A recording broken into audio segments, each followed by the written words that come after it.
नमस्कार, आप times on Bharat के साथ हैं। मेरा नाम है अंकित त्यागी और आज 9 बजे सुपर प्राइम टाइम में आपको बताते हैं कि जो खबर एकदम आई कि बीजेपी के जो सरकार है गुजरात में, उसमें मुख्यमंत्री जो हैं उन्होंने इस्तीफा दे दिया है। उसकी इनसाइड स्टोरी आपको बताते हैं। बीजेपी ने गुजरात के मुख्यमंत्री को बदल दिया है। विजय रूपानी ने आज अचानक इस्तीफा दिया। नए मुख्यमंत्री का जो नाम है उसका ऐलान जल्दी ही होने वाला है। नया जो मुख्यमंत्री होगा उसके ऊपर कई अटकलें भी लगाई जा रही हैं। कई सारे नामों पर चर्चा हो रही है, लेकिन विजय रूपानी को हटाया क्यों गया, रूपानी ने कुर्सी क्यों छोड़ी और कैसे ये सब इतना अचानक हुआ, सबसे पहले आपको विजय रूपानी के इस्तीफे की इनसाइड स्टोरी बताते हैं।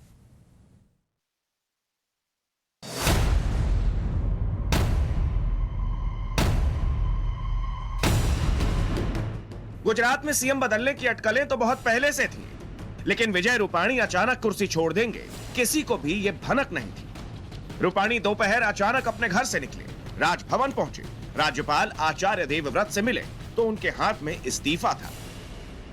मैं भारतीय जनता पार्टी के प्रति अपना आभार व्यक्त करता हूं कि मेरे जैसे एक पार्टी के कार्यकर्ता को गुजरात के मुख्यमंत्री पद की महत्वपूर्ण जिम्मेदारी दी और मुख्यमंत्री के रूप में मिले इस दायित्व को अच्छी तरह से निभाते हुए मेरे कार्यकाल के दौरान माननीय प्रधानमंत्री श्री नरेंद्र भाई मोदी जी का विशेष मार्गदर्शन मिलता रहा है। माननीय प्रधानमंत्री जी के नेतृत्व एवं मार्गदर्शन में गुजरात समग्र विकास तथा सर्वजन कल्याण के पथ पर आगे बढ़ते हुए नए आयामों को छुआ है। गुजरात के विकास की यात्रा में गत 5 वर्षों में मुझे भी योगदान करने का जो अवसर मिला, उसके लिए मैं माननीय प्रधानमंत्री जी के बहुत आभारी हूं, आभार प्रकट करता हूं। रूपानी ने इस्तीफा दिया, पीएम को थैंक यू कहा, लेकिन गुजरात बीजेपी के इस बड़े उलटफेर में कई बड़े सवालों के जवाब अभी बाकी हैं। सवाल ये कि गुजरात के चुनाव में अभी 1 साल से भी ज्यादा समय बचा है और 1 साल पहले ही विजय रूपानी ने कुर्सी क्यों छोड़ दी। रूपानी ने खुद इसकी वजह बताई। मेरा मानना है कि अब गुजरात की विकास की यह यात्रा प्रधानमंत्री जी के नेतृत्व में एक नए उत्साह, नई ऊर्जा के साथ नए नेतृत्व में आगे बढ़नी चाहिए। ये ध्यान रखकर मैंने गुजरात के मुख्यमंत्री पद के दायित्व से त्याग पत्र दिया है। संगठन एवं विचारधारा आधारित दल होने के नाते भारतीय जनता पार्टी की यह परंपरा रही है। समय के साथ साथ कार्यकर्ताओं के दायित्व भी बदलते रहते हैं। ये हमारी पार्टी की विशेषता है कि जो दायित्व पार्टी द्वारा दिया जाता है, पूरे मनोयोग से पार्टी कार्यकर्ता उसका निर्वहन करते हैं और मुख्यमंत्री के रूप में मुझे जो दायित्व का निर्वहन करने के बाद अब मैंने मुख्यमंत्री पद से त्याग पत्र देकर पार्टी के संगठन में नई ऊर्जा के साथ काम करने की इच्छा भी है। रूपानी ने यह बताया कि पार्टी ने दायित्व बदला है, वो अब संगठन में काम करेंगे, इसीलिए सीएम पद से इस्तीफा दे दिया। लेकिन रूपानी ने किसके लिए कुर्सी खाली की है, कौन गुजरात का नया मुख्यमंत्री होगा? कई चेहरे सीएम पद के दावेदार बताए जा रहे हैं। पहला नाम है नितिन पटेल का, जो गुजरात के डिप्टी सीएम। दूसरा नाम मनसुख मांडविया का है, जो केंद्रीय स्वास्थ्य मंत्री हैं। तीसरा नाम है आरसी फाल्दू का, जो गुजरात के कृषि मंत्री हैं। चौथा नाम पुरुषोत्तम रूपाला का है, जो केंद्र सरकार में मंत्री है। अब इन्हीं चेहरों में से बीजेपी किसी एक को चुनेगी या फिर बीजेपी फिर से चौंकाएगी, ठीक उसी तरह से जिस तरह अचानक विजय रूपानी का इस्तीफा हुआ और किसी को अंदाजा नहीं लगा कि अंदर ही अंदर गुजरात बीजेपी में बड़े बदलाव की चर्चा हो रही थी। अब इसकी कड़ियां जोड़ी जा रही। गुरुवार रात को अचानक गृह मंत्री अमित शाह अहमदाबाद गए थे।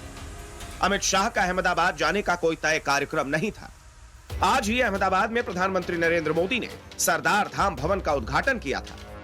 पीएम की दोपहर 11 बजे वर्चुअल कॉन्फ्रेंस थी। 1 घंटे तक कार्यक्रम चला। कार्यक्रम में विजय रूपाणी भी मौजूद थे।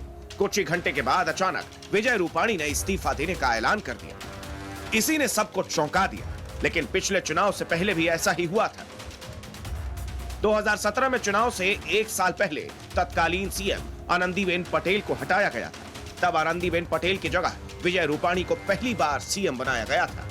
2017 के चुनाव में बीजेपी के जीतने के बाद सीएम पद विजय रूपाणी को ही दिया गया, लेकिन इस बार भी चुनाव के 15 महीने पहले गुजरात में बीजेपी ने सीएम बदल दिया है। सीधे तौर पर यह बीजेपी की चुनावी रणनीति है, क्योंकि गुजरात में अब मामला बीजेपी वर्सेस कांग्रेस के अलावा आम आदमी पार्टी से चुनावी लड़ाई का भी हो गया है। आम आदमी पार्टी वहां तीसरी ताकत के तौर पर उभर रही है। इसीलिए 3 तरफा मुकाबले में बीजेपी खुद को रीसेट कर रही है। Amit Rajput, Gandhinagar, times now, Navbharat. तो कई नामों की चर्चा इस वक्त चल रही है कि वो गुजरात के आने वाले मुख्यमंत्री होंगे। तो आपको अब बताते हैं कि कौन कौन से नाम हैं और क्या उनके लिए वहां पर, मतलब ये समझिए कि उनके फेवर में है, क्या उनके अगेंस्ट चल रहा है। ये सारी चीजें आपको थोड़ा समझाते हैं इस स्क्रीन पे। सबसे पहले आपको बताते हैं कि सबसे ज्यादा नाम जिसकी चर्चा चल रही है वो है इस समय देश के जो हेल्थ मिनिस्टर हैं मनसुख मांडविया का। सौराष्ट्र इलाके से आते हैं और जो पाटीदार समुदाय जिसको लेकर भारतीय जनता पार्टी में अभी भी थोड़ा सा नाराजगी भी है और कोशिश भी है कि वहां पर और मजबूत हो, उस समुदाय से मनसुख मांडविया आते हैं। प्रधानमंत्री नरेंद्र मोदी के बेहद करीबी हैं। लोग बार बार उनका वो प्रधानमंत्री नरेंद्र मोदी का एक बयान बताते रहते हैं जिसमें उन्होंने कहा था कि मनसुख मांडविया का जो फ्यूचर है वो बहुत ब्राइट होने वाला है।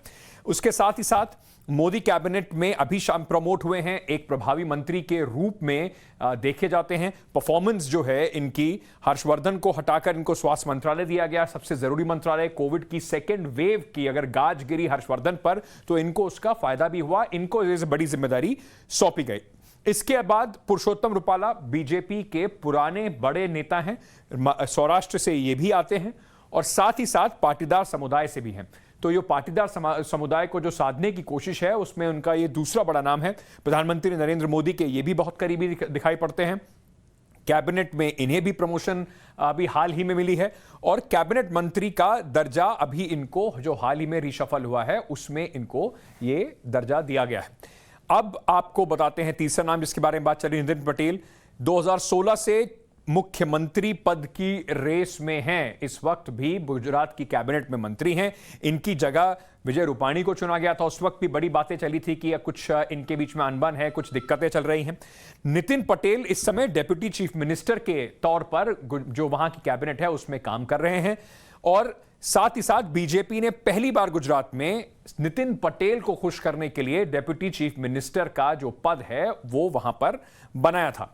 इसके अलावा अगर आपको और बताएं तो यहां पर जो आरसी फाल्दू हैं इनके नाम पर भी चर्चा है। पाटीदार समुदाय से ये भी आते हैं और गुजरात सरकार में फिलहाल ये मंत्री हैं, अच्छे कद्दावर मंत्री हैं। 3 प्रमुख मंत्रालय इनके पास हैं गुजरात में, कृषि, ग्रामीण और विकास के साथ साथ ट्रांसपोर्ट मंत्रालय भी संभालते हैं। इसी के साथ साथ जो आरसी फाल्दू साहब हैं इनको माना जाता है कि इनका जो पाटीदार कम्युनिटी है उसमें पकड़ काफी अच्छी है और उसकी वजह से इनको इसका फायदा मिल सकता है। तो ये जो हैं ये 4 बड़े नाम हैं जिनके बारे में अभी तक लगातार चर्चा चल रही है।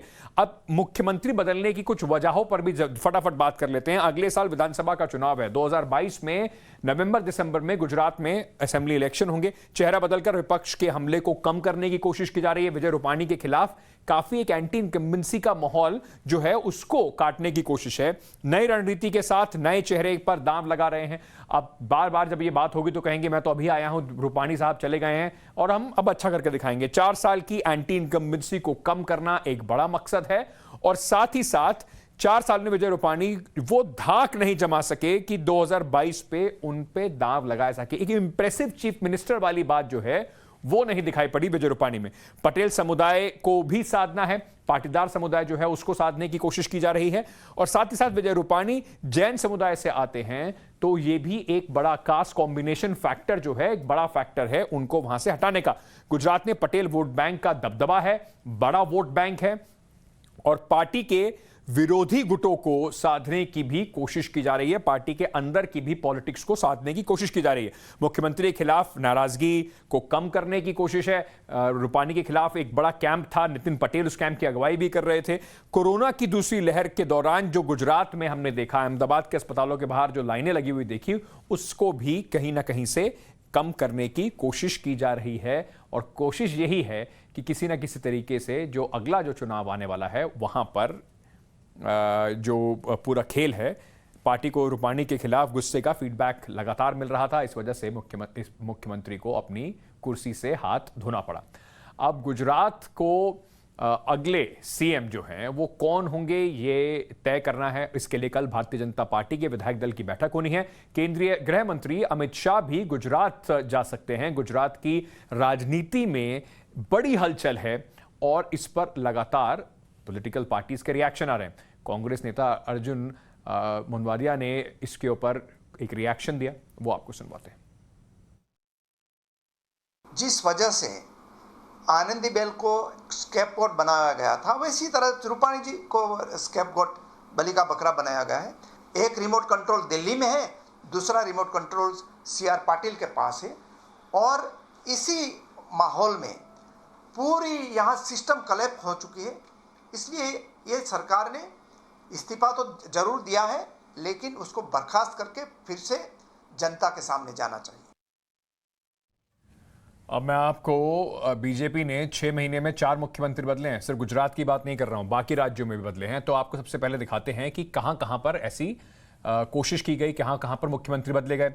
अब उत्तराखंड में 2 बार मुख्यमंत्री इनको बदलना पड़ा। त्रिवेंद्र सिंह रावत को हटाकर तीरथ सिंह रावत को लाया गया और तीरथ सिंह रावत को हटाकर अब पुष्कर सिंह धामी को वहां का मुख्यमंत्री बनाया गया है। कर्नाटका में येदियुरप्पा को भी हटाया गया। 2 साल में येदियुरप्पा के खिलाफ काफी नाराजगी थी। उनका इस्तीफे होने के बाद बसवराज बोम्मई जो है वो अब वहां के नए मुख्यमंत्री हैं और अब विजय रूपानी का भी पत्ता साफ हो गया है। तो कुल मिलाकर भारतीय जनता पार्टी ने जल्द ही एक के बाद एक 3 राज्यों में अपने सिटिंग चीफ मिनिस्टर्स को हटाया है, जो कि कई आम तौर पर आपको भारतीय जनता पार्टी में देखने को नहीं मिलता है। बीजेपी ने गुजरात चुनाव की तैयारी शुरू कर दी है और इसी के लिए उत्तर प्रदेश, जो एक तरफ गुजरात में मुख्यमंत्री को हटाकर वहां पर तैयारी जो है, जो चुनाव अगले साल होने वाला है उसकी तैयारी चल रही है, पर सबसे बड़ा फोकस जो